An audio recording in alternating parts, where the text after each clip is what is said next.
Hey everyone, I want to welcome you to my first ever build video. This is the Frontline healer build. It is a PvP Templar Argonian. It is designed to be on the front lines, to be in the thick of the battle, and to be able to survive and provide the group with healing and support. We have several different sets of gear that we're going to run through, be able to swap in and out. We're going to have a setup for basically a beginner to be able to come in and play it and still be able to survive and help the group out. And then we have some gear that we're going to show for once you get comfortable playing it and you're comfortable with the PvP aspects and you're not noobing it up so much. Alright, well, let's get right into it. Go ahead and get into the base stats, unbuffed, other than the fact that there is tri-stat food on this character this time. We are sitting at 30,000 max magicka, 28,000 health, and almost 16,000 stamina. But our big numbers are coming from the fact that we have 31,000, almost 32,000 spell resistance, 28,000 physical, and 2,500 crit resist. Again, that's not buffed. If we just simply throw down our one buff and more, then we are sitting at 40,000 spell resistance, 36,000 physical, and 2,500 crit resist. And the crit resist is going to go up because we're actually running transmutation, so it'll go up to around 3,800. Now, the reason why I know we're over soft cap there, but with this particular build, if we switch and lose the shield and go to our back bar, we're still at a very comfortable 36,000 spell resistance, 33,000 physical resistance. That way we retain our survivability all the way around. And again, this particular gear setup is set up for a newer player into Cyrodiil that's not quite comfortable yet being focused and taking all the damage that a healer is going to draw on the front line. Okay, as far as the armor sets that we're going to be running, we start off with fortified brass. Since it's a craftable set, we go ahead and make our weapons in it. That way we don't have to spend nearly as much time farming to get this set up. We pair that with Earth Gore. It offers a great burst heal. It's really going to save a lot of your teammates. And one of the greatest things about it now is it will actually proc our next set, which is transmutation. And what transmutation does is give everybody that extra 1,300 critical resistance when we hit them with a heal over time. And again, since Earth Gore is a heal over time, anybody that gets burst on, they're going to get that Earth Gore healing. They're going to get the purge of the negative effects from Earth Gore. Plus now it's going to proc transmutation, and they're going to get all that extra resistance. That's really going to help your teammates survive when they get a quick burst in on them, or they're getting focused down by a group of guys. So I can't oversell that combination enough. It's just really survivable. It really helps the group. However, if you're really comfortable with playing on the front lines and being focused, or you just have a really good backline healer that you trust a lot, you can definitely swap out fortified brass for CAGs. Again, we're running a 5-2 setup, 5 heavy, 2 light, and pin on almost everything. CAGs is just, if you're comfortable with it, don't need the extra resistance, CAGs is going to give you much more resources, higher health, more heals from your spell damage, plus to be able to be on a Templar and have the decrease from CAGs and resurrection time to be able to get any teammates up that gone down that much faster. It's a great set to run in heavy. will really work well. If you already have somebody running an Earth Gore transmutation combination, then you can always switch out Earth Gore for Troll King. It's another really great healing set. Those two are definitely the top tier for monster sets. And transmutation, you can always switch it out with Wizard's Repost. At that point, get yourself some extra healing, some more sustain, and be debuffing the enemies. So they're doing less damage to everybody on your team. That's a really good utility and setup. However, for some reason, if the group is just lacking a little bit of extra healing, your front line's getting just hammered really hard, then go ahead and run Sanctuary. This is going to help big time with keeping your tanks alive and keeping them up, and your front line and your melee DPS really on the high end of their health. The biggest downfall to it is it only works for those guys that are within 10 meters of you, so that's why it's the third set that I would suggest.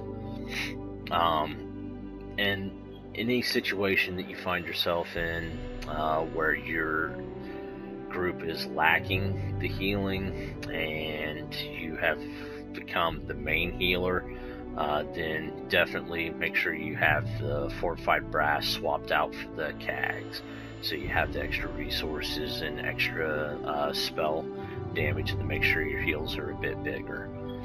And that pretty much covers the gear. The only reason why transmutation, it's the only set we don't go ahead and run it in N-Pen, just because we've already gotten so much of the crit resistance from its proc that we go ahead and run it in Divines just to get some extra help out of our Mundus Stone.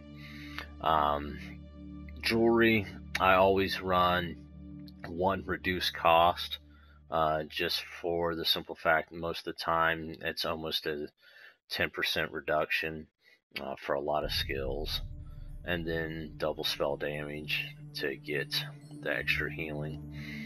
Our character is a vampire, and for almost all situations I run the Atronach just to get the extra recovery.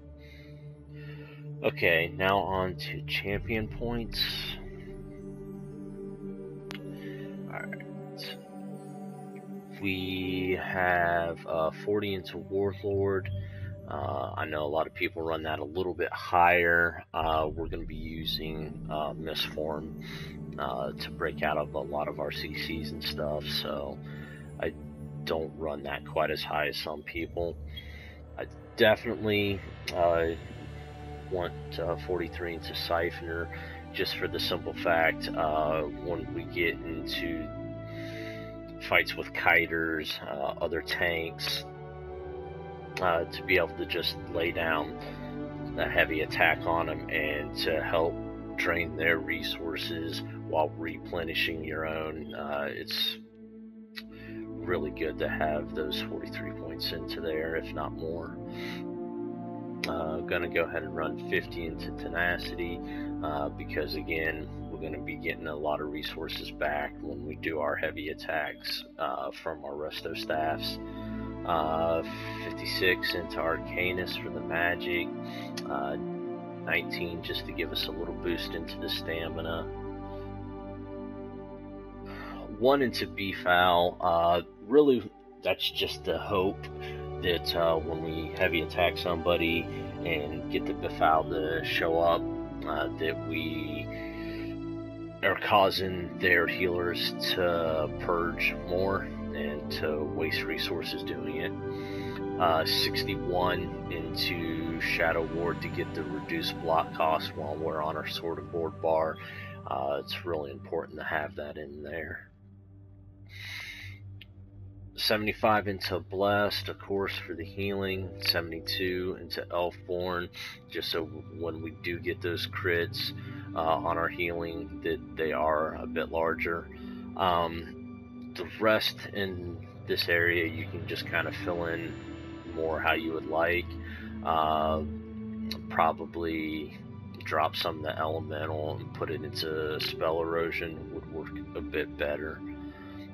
Definitely want your staff expert, because that's really our main offense, which really we're not doing it to be offensive, we're doing it to refill our resources while draining theirs.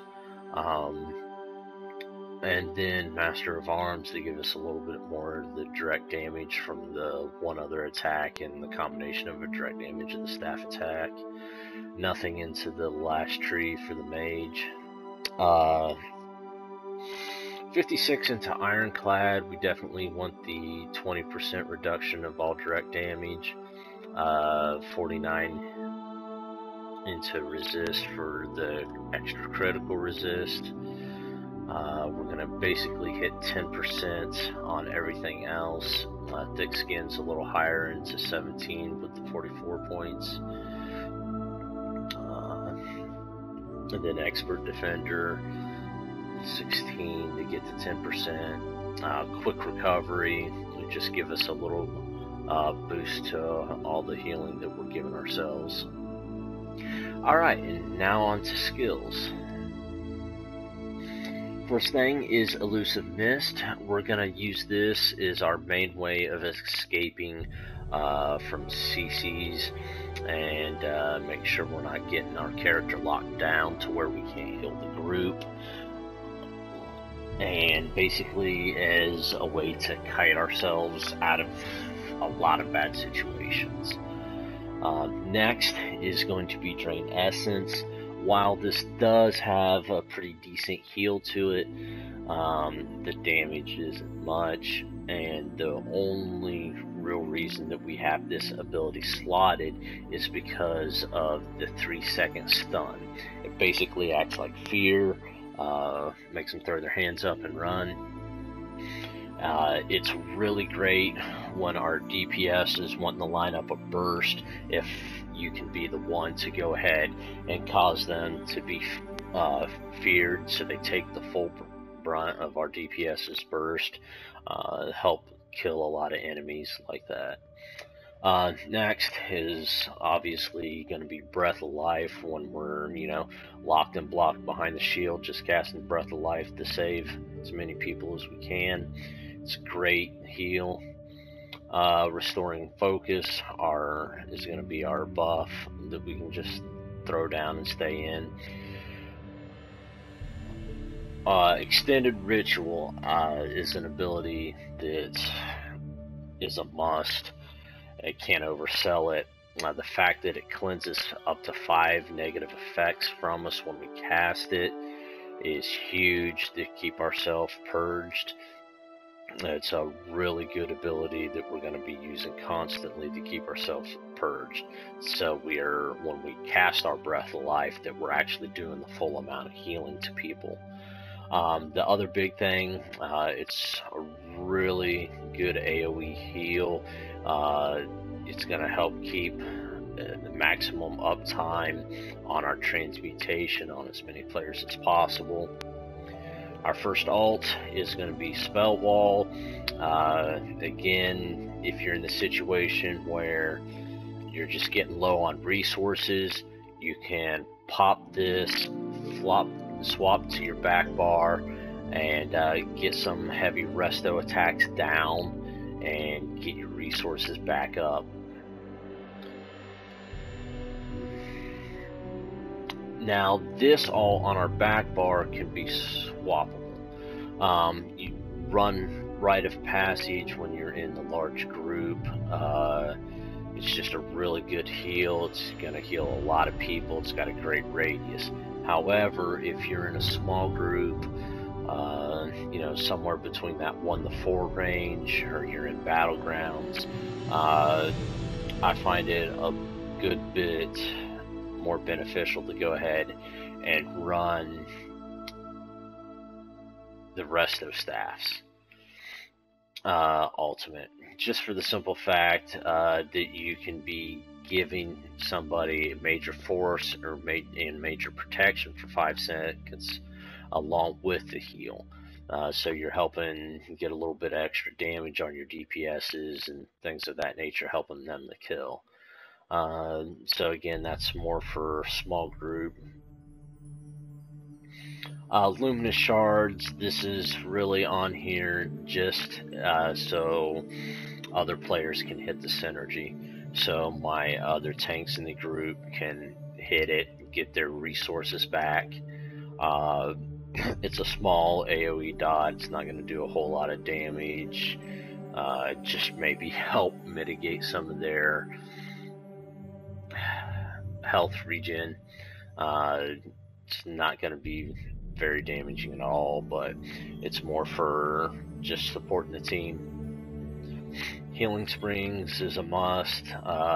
Again, another great heal over time. Ritual of Rebirth, basically think of this as your breath of life, but instead of just targeting one other player, you're getting a bit more group heals. It is an expensive ability to cast, but really great heal. So Aurora Javelin, again, it's basically the same as the Drain Essence, but it's just at range. To DPSs fighting a guy, you knock them off their feet, allows the maximum amount of damage to hit that person. Rapid regen, a lot of people use mutagens. However, since this is based off of heals over time for proccing transmutation, I don't necessarily want to wait to get one tick from when somebody takes damage. I want this to be constantly healing, so if they take the slightest bit of damage, that'll tick and give them the transmutation proc. So there you have it. That is my frontline healer build. Hope you guys enjoy it. If you have any questions, or if I missed something or overlooked something, since this is my first time doing a build video, feel free to leave a comment below and I'll do my best to answer any questions that come up.